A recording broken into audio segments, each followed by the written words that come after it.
The allopathic complex and its consequences. The Second Amendment means that I am my own chief executive and commander-in-chief of my own military. I authorize my own act of self-defense in response to a hostile entity making war on me and my family. Nelson Mandela says no form of violence can be excused. Camus says it's all the same, whether you live or die or have a cup of coffee. MLK says violence never brings permanent peace. Gandhi says that nonviolence is the mightiest power available to mankind. That's who they tell you are heroes. That's who our revolutionaries are. Yet is that not capitalistic? Nonviolence keeps the system working at full speed ahead. What did it get us? Look in the mirror. They want us to be nonviolent so that they can grow fat off of the blood they take from us. The only way out is through. Not all of us will make it. Each of us is our own chief executive. You have to decide what you will tolerate.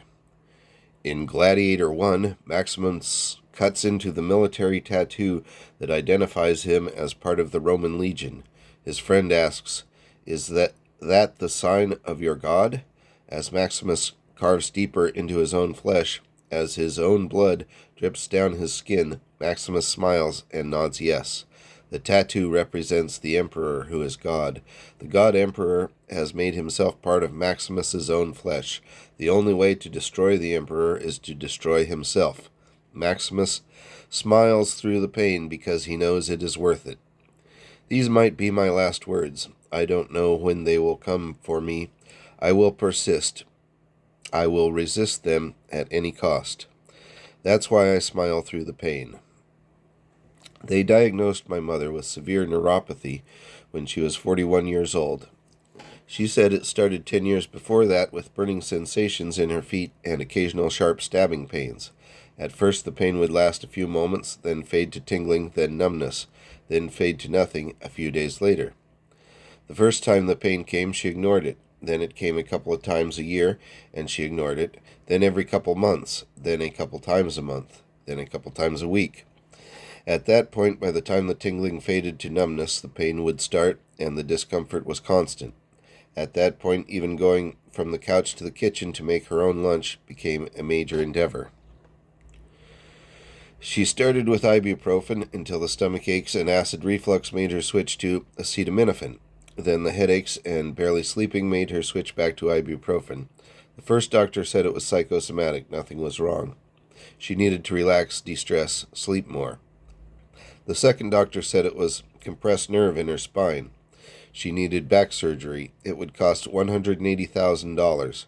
Recovery would be 6 months minimum before walking again, 12 months for full potential recovery, and she would never lift more than 10 pounds of weight again. The third doctor performed a nerve conduction study, electromyography, MRI, and blood tests. Each test cost $800 to $1,200. She hit the $6,000 of her deductible United Healthcare plan in October. Then the doctor went on vacation, and my mother wasn't able to resume tests until January when her deductible reset. The tests showed severe neuropathy. The $180,000 surgery would have had no effect. They prescribed opioids for the pain. At first the pain relief was worth the price of constant mental fog and constipation. She didn't tell me about that until later. All I remember is we took a trip for the first time in years, when she drove me to Monterey to go to the aquarium. I saw an otter in real life swimming on its back. We left at 7 a.m. and listened to Green Day on the 4-hour car ride. Over time, the opioids stopped working. They made her more sensitive to pain, and she felt withdrawal symptoms after just 2 or 3 hours.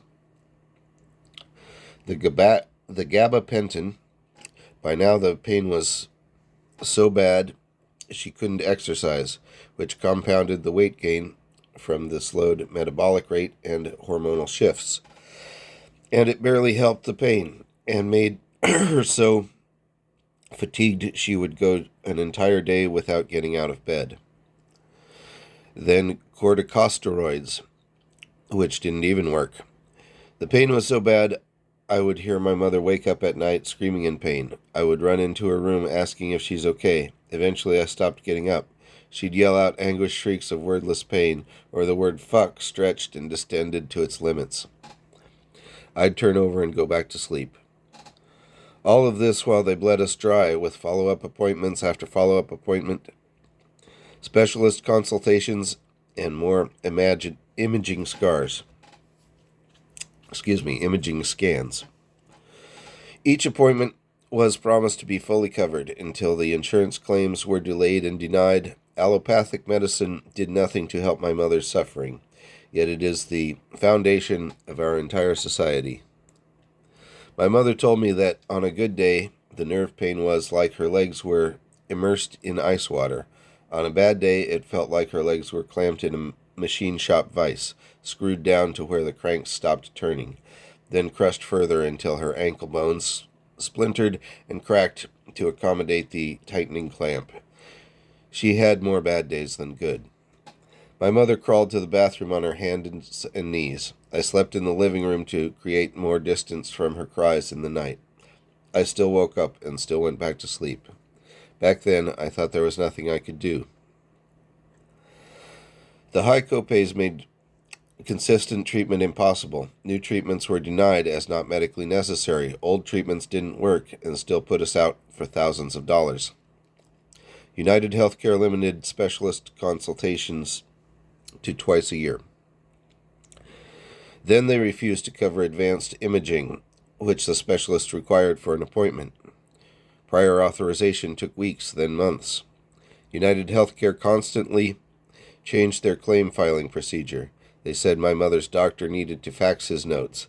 Then United Healthcare said they did not save faxed patient correspondence and required a hard copy of the doctor's typed notes to be mailed. Then they said they never received the notes. They were unable to approve the claim until they had received and filed the notes. They promised coverage and broke their word to my mother. With every delay, my anger surged. With every denial, I wanted to throw the doctor through the glass wall of their hospital waiting room. But it wasn't them. It wasn't the doctors, the receptionists, the administrators, pharmacists, imaging technicians, or anyone we ever met. It was United Healthcare. People are dying. Evil has become institutionalized. Corporations make billions of dollars off the pain, suffering, death, and agonized cries in the night of millions of Americans. We entered into an agreement for healthcare with a legally binding contract that promised care commensurate with our insurance payments and medical needs. Then United Healthcare changes the rules to suit their own profits. They think they make the rules and think that because it's legal that no one can punish them. They think there's no one out there who will stop them. Now my own chronic back pain wakes me in the night screaming in pain. I sought out another type of healing that showed me the real antidote to what ails us. I bide my time, saving the last of my strength to strike my final blows. All extractors can be forced to swallow the bitter pain they deal out to millions. As our own chief executives, it's our obligation to make our own lives better. First and foremost, we must seek to improve our own circumstances and defend ourselves. As we do so, our actions have ripple effects that can improve the lives of others. Rules exist between two individuals in a network that covers the entire earth.